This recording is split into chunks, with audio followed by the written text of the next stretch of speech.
Started.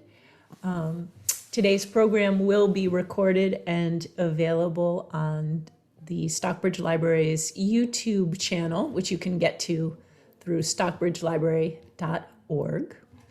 And I am very happy to announce another session starting in the second year of the Stockbridge Library's online poetry series, Medicine for the Soul.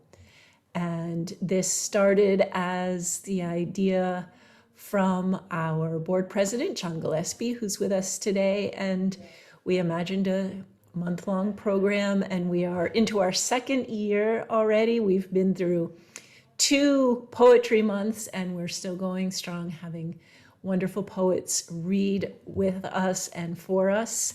And today is no exception. We have Angela Dribben with us today. She is joining us from Virginia. And Angela's book, sorry, I'm reading through your bio here, Angela, and I'm seeing your reference to Dead Shark on the N Train when you're talking about Susanna Case's reading. I was like, wait, no, we've heard that already. But Every Girl is Angela's book, her first book. It came out in May of last year, and that was a finalist for the 2020 Dogfish Head Prize. And she is the contributing review editor at Cider Press Review and holds a position of Director of Internal Affairs at the Blue Mountain Review. And she will be reading for us today, and in conversation with John Gillespie. At the conclusion of the reading, we will open for questions and comments. And please feel free to use the chat box along the way. And without any further ado, I will turn the program over to the two of you. Thank you, Angela, and thank you, John. Yeah, Wendy, thank you for Thank kicking you. off Thank you. week 51. Yeah, who would have thought? Guess we don't know when to stop, Perry. That's the problem. You know, once poetry gets going, once it flows, there's no river that can, wall that can hold it back. So, Well, it's a wonderful program. So yeah. good for you. No, thanks. So, Angela, the last, now almost year and a half, there've been so many themes. Obviously, the pandemic, racial injustice, income inequality, the whole political specter is like some gigantic Broadway play. And Biden's plan to spend $6 trillion. If there isn't enough information in the news, I'm just wondering, have any of these themes started to show up in your work? So I'll tell you, I lost my relationship to words by the end of 2020. I sort of felt like I was going to break up with poetry, break up with writing, because I really went into 2021 feeling like there was not a word available to me that could explain how I felt. And I'm in a graduate program at Randolph College. I've got one more semester and I'll get my MFA. But I almost didn't even go this semester, but I was fortunate enough to have a mentor who, when I said, I can't write, I don't know what you want me to write. I can't, how can I use a language that is so steeped in colonialism to explain how I'm feeling about all that is going on? Like, it just seems inadequate. And the only phrase that stuck in my head for like a month was, "There's tear gas in the rotunda." And I could not shake that phrase. And so I started with images. And is it too early to share something and show you? Or you want me to wait, or John? Okay. Yeah, she can. I think she said you can share the screen. Yeah. Okay. I'll do this. But I started putting together images because I couldn't find any words. And so these are some of the things that were happening. And you can see how they morph into each other. And my professor ended up, she let me do it. And then eventually I started looking at the relationship between images and words, and the words and the images came together. But then I started reading about the hierarchy between image and words, and why poets go to images to learn how to write images, you know, ekphrasis and all of these relationships. And what is a word if not an image, or a letter if not an image? And so this is how it's impacted where I am in the project that I'm working on now. This is wind. No, great. Listen, everything, sometimes a lot of things have to go into a pot of soup. So it sounds like there's a lot of things that are percolating on the stove. So we're all good. So how has a poem started for you? We've heard so many different answers from poets.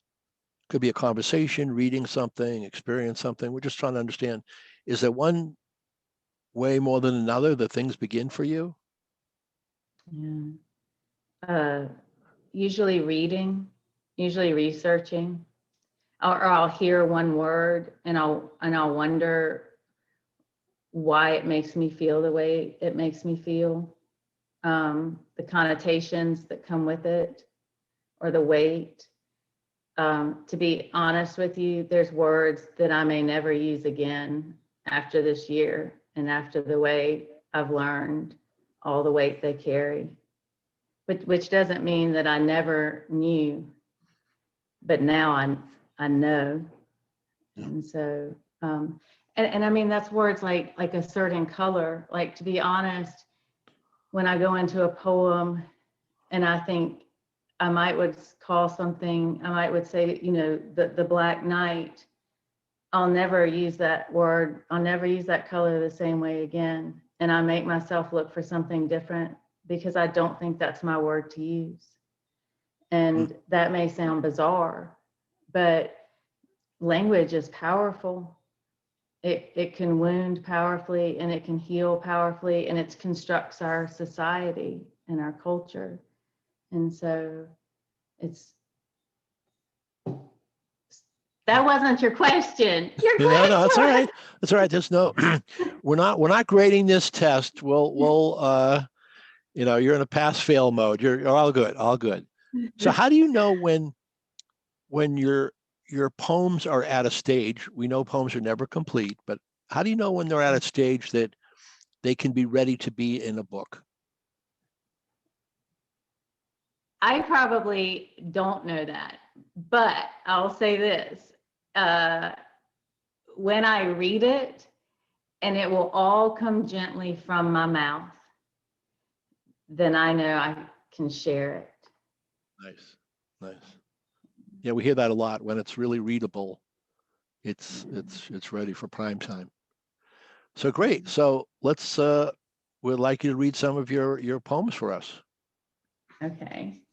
So I thought I would start with some poems from Every Girl, and because it is like the combination lock to the project that I'm working on now. And it's really odd because Every Girl, I am foremost in all of the poems. And that feels a little uncomfortable sometimes, because it's like, who am I to be foremost in a poem? Who wants to read a book of me, you know? But then I realized as I wrote it, I was writing about gender and about power and how that gets constructed and how we learn what we learn. And it was for every girl and every not girl. The sting and the itch. After a mowing, sweat bees swarm, just above blades of fresh clipped grass. Their shimmering Granny Smith heads gather nectar from golden trefoil. Perched on splintering porch steps, careful to avoid snags of weathered wood, I lift my water jar to the knee-high pink clover, left standing because I let it.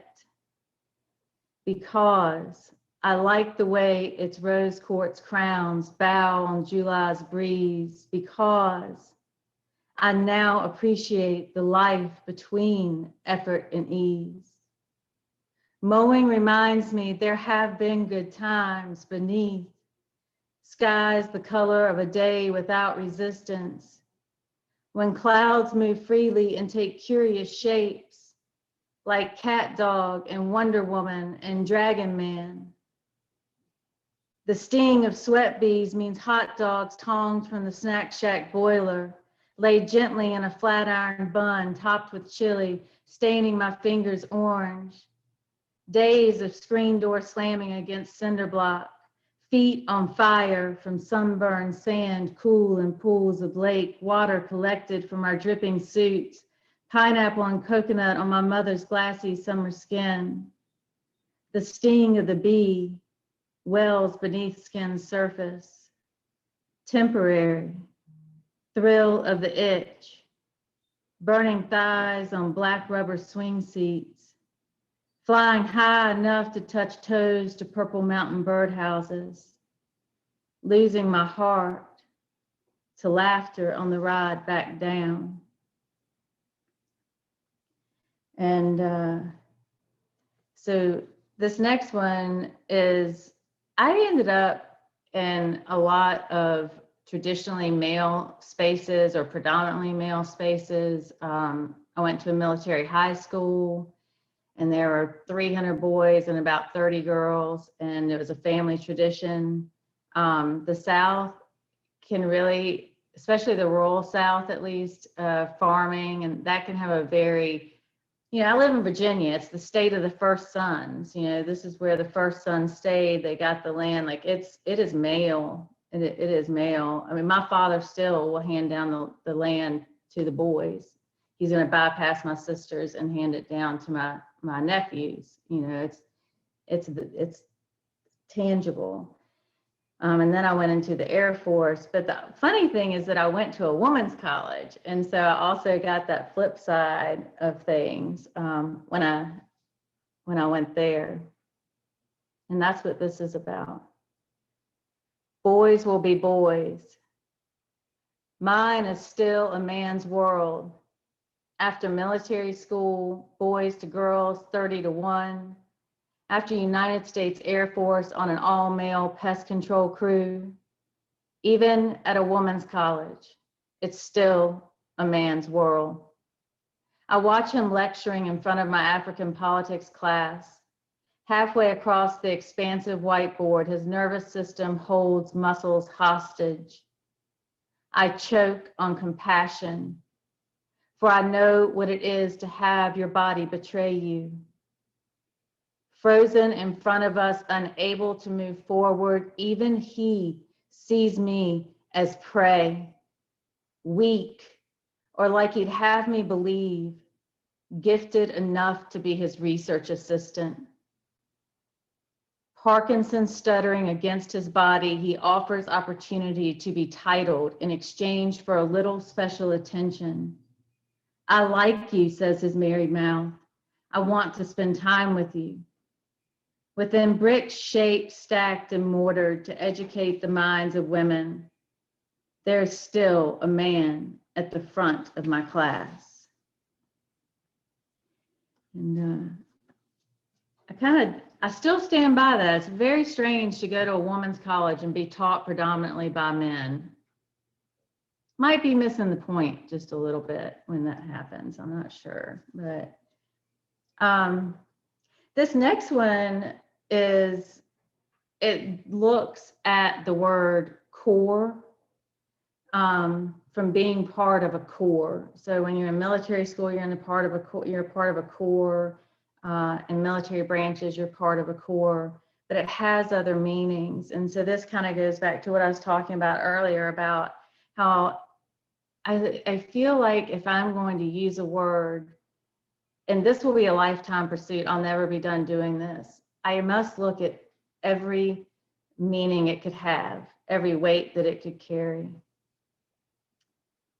And it's a long one and it breaks into sections. And it's also about the way we wound one another and how unintentional that can be, or intentional. And this is one I'm not sure is done yet, John, but it did make its way into a book. So we'll see. There you go. For the for the core of us that never heals, to all in search of core. Section 1, core, core. So C-O-R-E and C-O-R-P-S.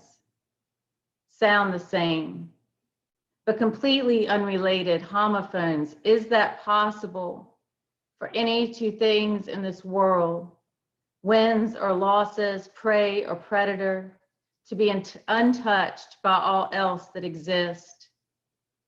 Core, a body or a body of persons having a common activity or occupation under the foolish direction of our own youth, too big to be held by a father, or too far away from a mother's breast, but deeply in need of the milk. We look to one another to survive, to be liked, to be chosen for a date or rank, to be captain of some body or team. Are we all reaching to belong to any body? What did we burn of others or ourselves to eat? Too young to name or know to ask forgiveness for what wreckage we leave behind. Section 2.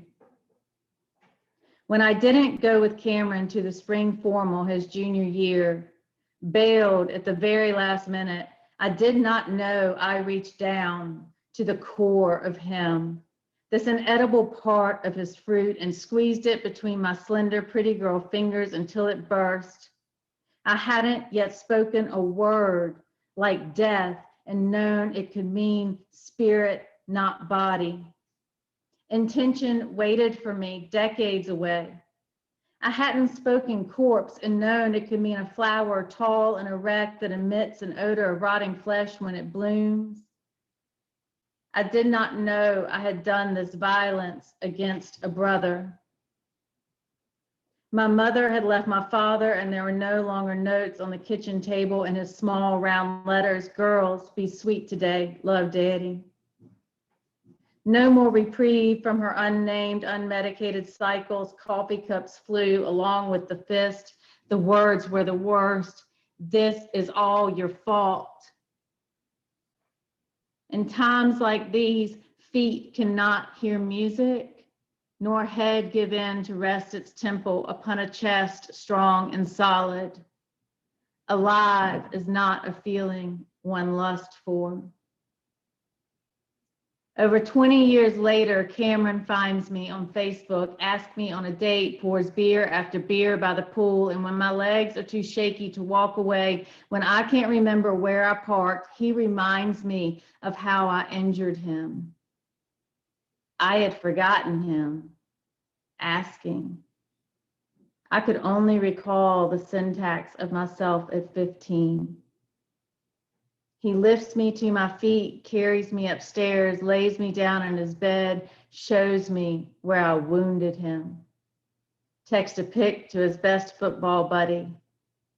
The caption, remember when she stood me up. 3,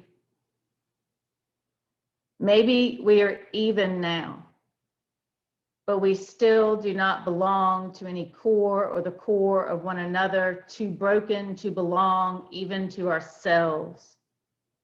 We have only set fire to one more churchyard corpse candle. Perhaps someone saw from the street that night the flame of a man still harboring the hurt of a boy. a presage to death.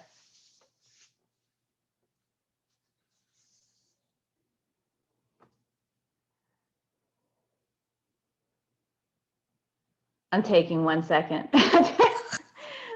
Oh boy, she's off script. Wendy, we have to have stricter selection controls.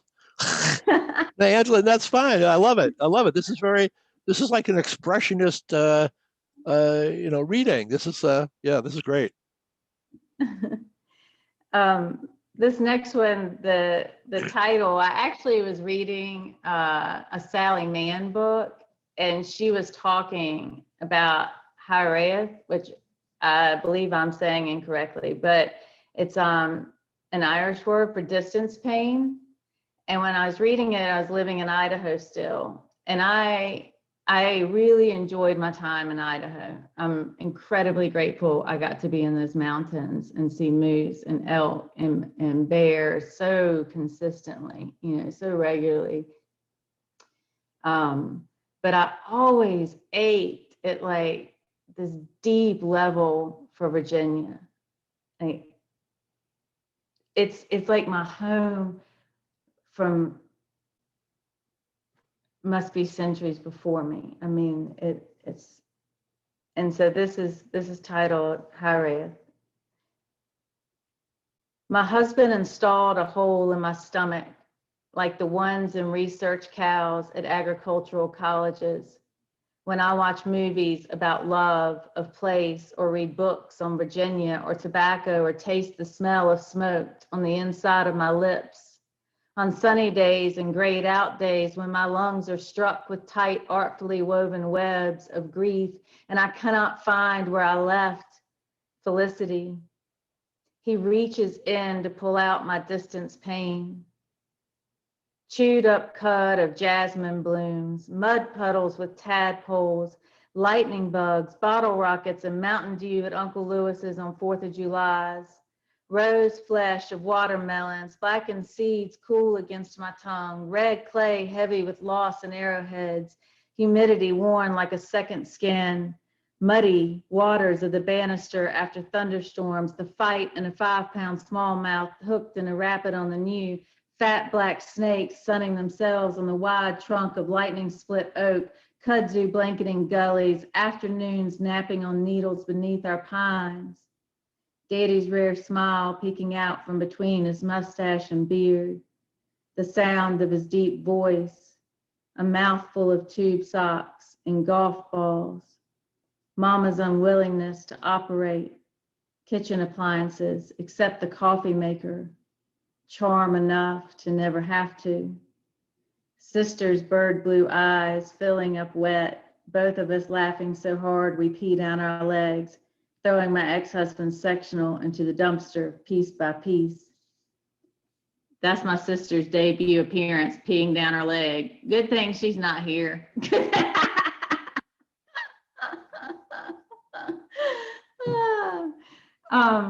So this is the last one. This might be the last one I read from Every Girl, but there is so much trauma in this book, and one of the things that was on my mind was wanting to be sure that when people left the book, there was a hope, And one of my early readers of an early version said to me, when people read this, they're going to need to know you're okay. Like, this is intense. And so this is towards the end of the book, so that people know it's okay, and not just for me. Like, we're really resilient. Our bodies are resilient and our minds are resilient. And I would wish for everyone to have the joy that I've finally found. Our 4 porches. My windshield wiper blew off in the flooding rains on I-90 through Illinois at 1 a.m. on my 12th cross-country move, 9th alone. And there was no one to help me find it, to sit with me while the storms passed, to drive me through it. And even if it had been a time when there should have been someone, they would not have answered my call. And there was more than that before you came along. 42 hard years.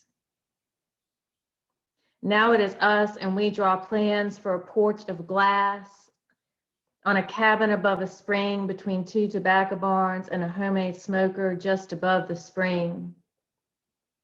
It opens to the east where sun rises and warms, greenhouse nursing 21 varieties of greens. All year long, taste of pepper and mustard bursting potent in young leaves. Scent of Jubilee tomato vines will fill the house. Marigold's orange petals release warmth light harvested. We plan a porch with tin roof, due north for nights, wisteria trailing the edge. Roll back walls into our bedroom, push them into themselves. Behind screen, beneath shelter, rain rocked. This way, the stars come inside, and we sleep as though nothing has ever happened or is happening now. On the sketch, a deck, boards of hickory dovetail span the length of the house. Walls fold like accordions as if to welcome weather, earth. This is the way a home breathes, the way a home cleans. Caterpillar on counter, ladybugs clinging to window screens. A fawn curled into herself on the mat by the kitchen sink. A front porch opens to the south for family. Friends bringing iris from beds divided. Strawberry jam to exchange for venison sausage. Possibilities greeted by mats of lemon thyme. Red geraniums in spring. Peonies swooning by front steps after summer thunderstorms. Wreaths of boughs we cut and bent and tied in winter.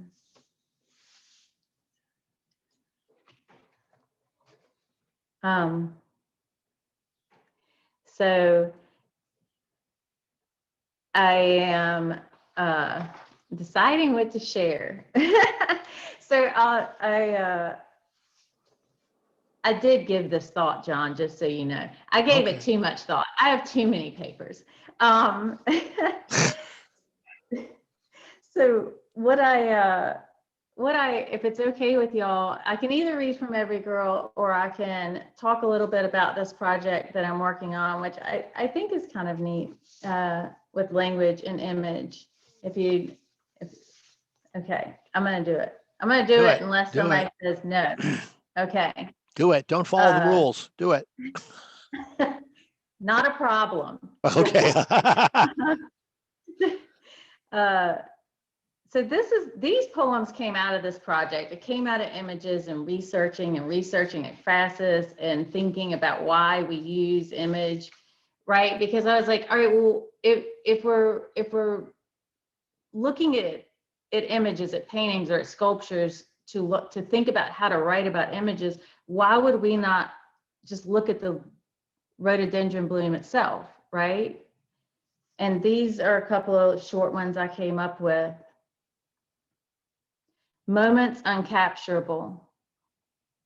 By the time an eye lays over one, gone, we find ourselves looking at a memory. Have we ever truly seen anything? Each time a memory is remembered, it is dismembered. Moving further from truth. To study a painting for detail, for the way each blade of grass cast back tone is to study the image for the language to ask magenta how it ever grew up from red.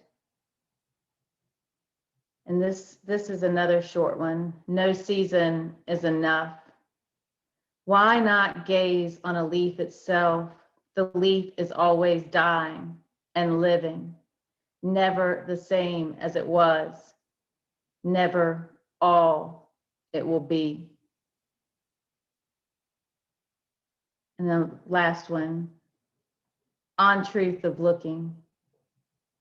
The way the light catches on the hue, captures, apprehends, reworks the image as much as the sun cycles the earth, the light changes. Every window allows in a never before seen light. Knowing this means knowing we can never truly see in an instant. So,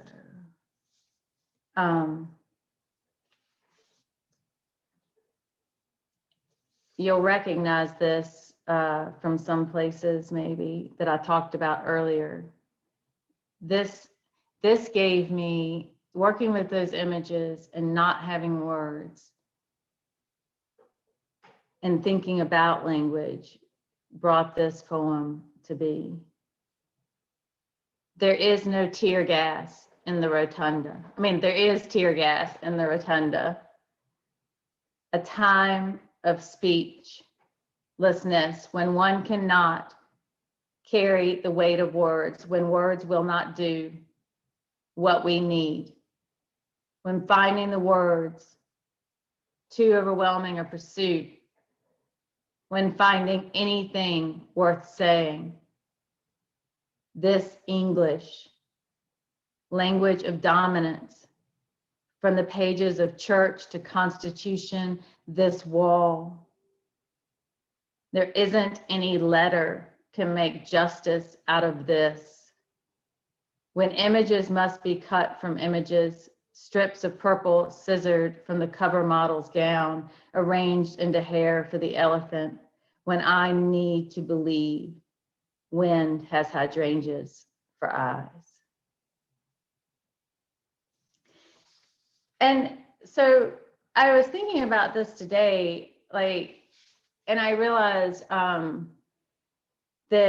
I actually did this many, many years ago when I wasn't writing. I have been through a lot, and I realized it because I was preparing for this, and I saw this poem, and I thought, wait, I remember doing this. I have been raped several times, which is not uncommon as it should be, but I did get away one time.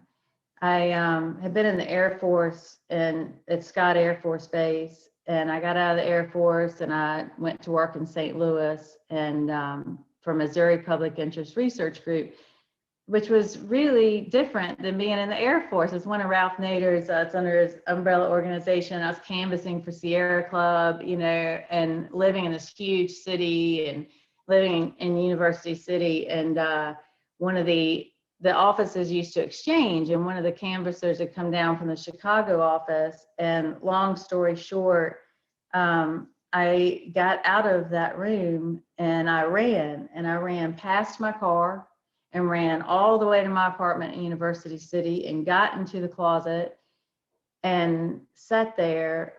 And the only thing I asked my roommate for was glue and Playboys and scissors. And I sat there and cut all these pictures and made them into the shape of a woman, because there just were no words for how I felt that I was being seen. And so when I got this poem together today, I thought about that and realized how much who I am now is who I've always been. As much as I hope I've evolved, it's really who I've always been. Last night in my dreams, the shadow called me liar because I had no words. What did his forearms look like? You should know what his forearms look like if it happened.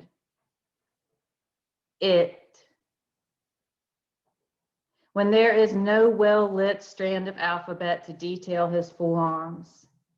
This is when I slice. Peach flesh from Johnny's seed, weave it with strips of butternut tones from a Pier 1 ad, the anchor, the barbell, Mach 3 and fossil from GQ, a mallet and cast iron skillet snipped out of Good Housekeeping, tinge of yellow plucked off a Kawasaki. Double-sided tape, make, amend, each piece into its kin, construct his limb. No. Now, do you believe?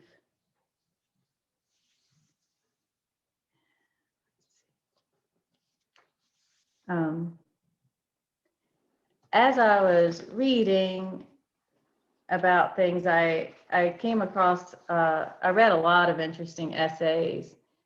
J.D. McClatchy has a really interesting essay collection on ekphrasis. There's a couple of really good books, and this one came from one of those essays. Experience with an object, intense focused viewing, open up rather than shut down, imagination, borrowed in part from John Dewey. What we seek. If an artist's image can be defined as that which presents a complex, intellectual, emotional, in an instant of time, all that emerges from that image we name with a congregation of letters, whether in our minds or lazed up in our tongues or sprawled about the sheets. Where is the line in the lineage of art? Beget, beget, beget. Images are words. Words conjured images, formed in each nation's code. And I'll show you this. Let's see if I can find it. No, it's this one. We'll just click through this maybe. Yeah. Let's see. I have a point. Okay. So we're talking about how a poem comes. And I actually made this because I was thinking about Cinderella and how Microsoft Word capitalizes Cinderella. Like, you really have to fight with Microsoft Word to not capitalize Cinderella. What is that about? Like, why is Cinderella a proper name? I don't know. And what does that mean that it's capitalized all the time? Like, and so I was thinking about that, and I was trying to work it out for myself. But then I realized, like, when I was trying to do Cinderella images, it all felt like, what do I have Cinderella look like? And what does that mean? And so I gave Cinderella a Labrador head because that seemed the most equitable. And so then this poem came. If no one reads, will there be no more lies? Women who language with wolves about many men's experience with God may never know Cinderella of the high-arched glass is a Labrador and her fairy godmother a hunter-dodging doe. A titmouse has the slipper and a wolf who runs with women watches all. Relinquished her capital C to Microsoft Word, no interest in being proper. The fairy tale of the written word. All tongues took similar shapes until they climbed a ladder to the pulpit's palace. The monarch cast malediction until no one could see. Another chose one babble the poorest eyes could not make out on the page. And in the pressing, myth beget history, history beget indelible tradition, and I labor to forget of Adam and Eve. Because, it's also really interesting how there were like handwritten books, and how this was a sign of wealth for them to be handwritten. And then and when the press first came out, the wealthy hung on to their handwritten books because they were the ones who could afford it. And then there was the switch, right? And it's just very interesting, all of those different relationships and how they've informed our culture and everything that's caught up in those. And I think I'm coming to the end. Am I coming to the end of time? Where am I? Yeah, we still have, I think 11 hours till midnight. So you got a little ways. No, again, no. No. You've given us a fantastic reading. Usually people read for about a half an hour, and so if it's fine right now to take some Q&A. There've been a lot of comments which Wendy's going to share in the chat. But if you want to, I don't want to, put a lid on your creativity. Yeah, don't do that, John.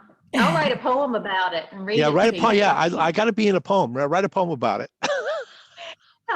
I'll read one more because I feel really good about this one. This is one that rolls gently from my mouth, and then I'm done. And it's also from the new project. And Karen, this came from a workshop you and I were in together. You'll recognize this. Oh boy. What is it I really want to say about the lion? I want to say blade juker, earth piercer, give her just 1 inch, she clones. Unwanted, hunted, looked down upon, outsider, trash, unkempt, unworthy.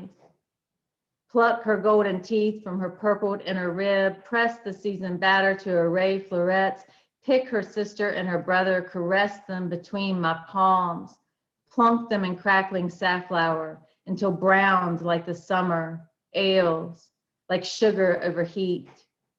She purges the whiskey and anger from my liver, washes the fear from my bladder, fortifies my bones. As we learn to disdain, learn to be a little more at ease with dandelions and other wild things. Dispersing the dandelion with hot breath tells you when it's time to go home. Thank y'all so much for being here today. Thank you. Thank you. Very nice. Angela. Very nice. That was very beautiful, powerful, well delivered. Your poems, I'm sure, just reading them sitting alone in a room would be an amazing experience, but this really takes it to the next level for us. So thank you for sharing not just your work, but your emotional connection to it. It was great. I welcome questions, comments from anyone who's with us today. There's a lot of, I don't know, Angela, if you can see the chat box, but there's a lot of praise and mention of particular lines that really affected people. So, Cami, please go ahead.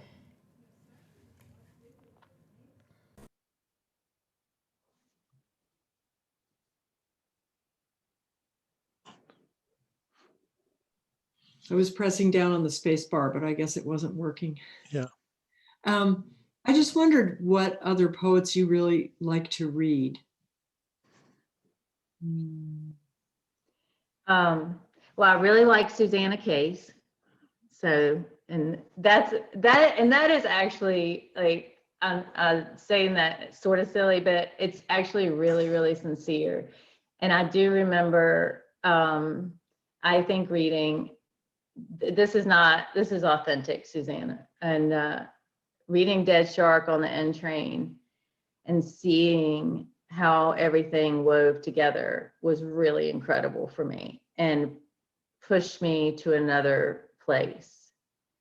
Sherwin Bitsui in Flood Song, that use of language reminds me of how lazy I really am and how much more is available to me.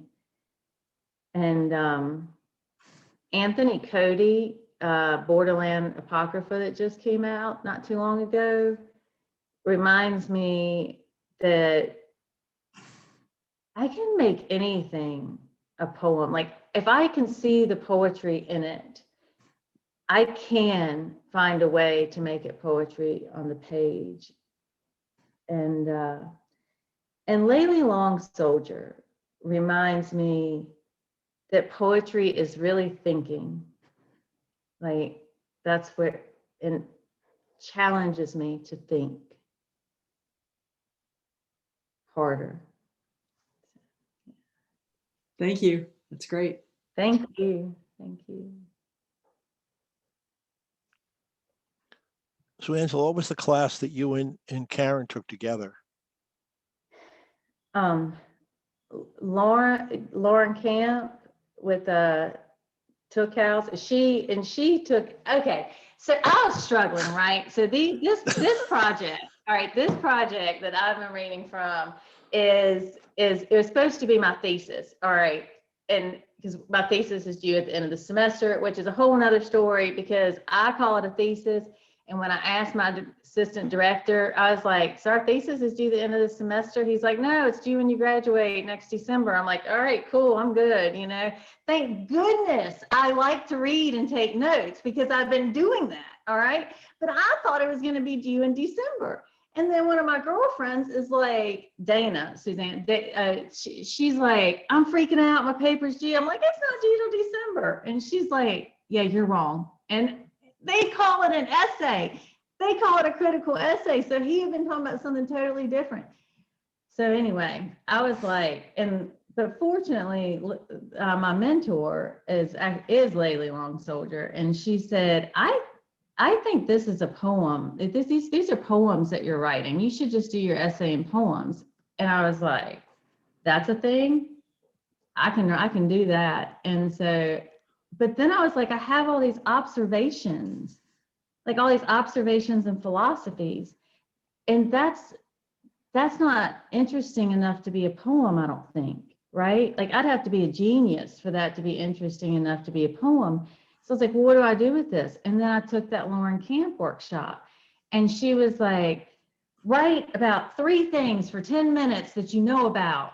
Now put it in a poem. Pick a poem that has observations and ideas and no concrete thing and weave those 3 things in it. And obviously I didn't exactly follow those rules, but that was like, it just woke the whole book up because I was like, I know about dandelions and I want to talk about rules and language and being comfortable with things being different in it and other things. So it was a great workshop, wasn't it, Karen? Yeah, it was amazing. And it's funny because I've talked to some of the other people that were in it and we were all doing not what she said to do. Like everybody was doing their own crazy version of not what the directions were, which was great. So I have a question. Cammie, is it fair to ask you a question? I want to know about your poets. Like, who does it for you or who challenges you? Oh my gosh, they're all dead. I read a ton of really old stuff. I kind of grew up in the 19th century in a way. So I wrote my dissertation on Alfred Lord Tennyson. You know, I love Tennyson. I love Browning. I love Emily Dickinson and Walt Whitman. And I love all the romantics. I read Keats and Wordsworth. It's terrible to say, but I don't read all that much contemporary stuff. I just don't. I go to a ton of readings, and that really helps me because I know I'm sort of washed in contemporary stuff. You know, there have been poems by various poets that have meant a lot to me. I love Pomegranate by Evan Boland. And I love The Want Bone by Robert Pinsky. You know, so there are these poems by different people that really sink in deep, But when I go for consolation, I tend to reach for Yates a lot, or Tennyson, or I love Dickinson. I mean, we all do. There's a good reason for that. Elizabeth Bishop. So I very rarely come past about 1950. It's weird. For when I do things that I really, really love, I go way back. And I love Homer. You know, I read Homer. I taught the Odyssey for 15 years, and I read it every year. I can't get enough of it. You know, who can explain it? I've just started working on Beowulf, which is a mere 1,000 years old, and I've been having a lot of fun with that. It's just a big swashbuckling sword story. But I don't know. My tastes are, I'm a dinosaur, I guess. I love that answer though. Like, I think that's a great answer, and I appreciate it because you aren't trying to find something that maybe is on the top 10 and I've heard of, and like, let's just make that our favorite, because I can't stand that answer. And I think that was so sincere. And I also like it because I do not like that writing at all. But now I'm like, okay, Cammie says this. And so I would like for you to tell me, if I was going to pick one of them and I was going to get a book, who would you tell me to read, or what book would you tell me to read? Wow.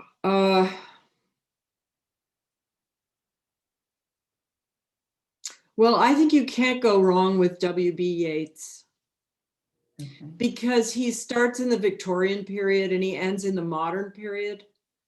And so you can see the development of poetry across a huge swath of time. Just get a collected Yates. In the beginning, he's young and he writes about Irish mythology. You know, he's very Irish, and it's a big deal to him, the mythology. And so he goes back and talks about all the folk tales. But then when you get to the end of his career, he's writing kind of almost apocalyptic poems about the dawn of a different era. You know, that line, slouching towards Bethlehem to be born. There's a poem by Yates called The Second Coming, which is basically about the birth of the modern world with all its horrors. And that poem sums it up so beautifully. So he makes this enormous voyage. And also the music of Yates is so beautiful. It's, I will arise and go now and go to Innisfree, and a small cabin build there of clay and wattles made. 9 bean rows will I have there, a hive for the honey bee, and live alone in the bee loud glade. It goes on like that. But just such incredible mastery of the music of poetry. And sometimes I feel we forget that a little bit. Yes, I can see that. I really appreciate that. Thank you. Yeah, and my uncle and my aunt named their cabin Innisfree, and I really have not been able to appreciate it. And so I soon will appreciate it. Thank you. It's a good name. It's a place outside of time in a way, you know, it's like saying we go there for rest and peace, and a place outside of time. Okay, I'm committed to falling in love now with them. It's not that I haven't read a single one. It's that I haven't fallen for it. But you just kind of, you like lit the candles, you know, on for the romance, and Perry is telling me Frost, and so all right. Yeah, Frost is amazing. Frost, chilling poem called Design that I just love. And there's one called The Silken Tent, which is also beautiful. They're both sonnets. Perry, what do you like in Frost? What are your favorites? You know, I grew up, my first poet that I ever read when I was a kid was Frost. And, you know, it was right around Kennedy, right, in the inauguration. He was the first poet to read at the inauguration. So I fall in love there, and everything really. I mean, even from Stopping by Woods and all that, the meter and the rhyme is so perfect. It's so perfect that if you like form, if you like form and content that work together really well, you have to go to Frost. But I also agree with Yates. The other day I read for a reading that we had to read your favorite poets, and I read Yates. Innisfree, and When You Are Old. You can't beat that. You cannot beat the musicality of it. So kind of stuck there. And but Thank I you like all. I like a lot of contemporary people too. There's so many good poets out there. Thank y'all. There really Thank you. Well, thank you everyone for the lively conversation and all the great recommendations for poets. I'm taking notes like crazy of all the things I'm going to be reading in the next week. Again, Angela, thank you so much for sharing your work with us. Thank you. Thank you. Thank you for having me. It's an absolute pleasure, and we'll be back next Wednesday at 1 o'clock with more poetry. Yeah, great. Yeah, Angela, thank you very much.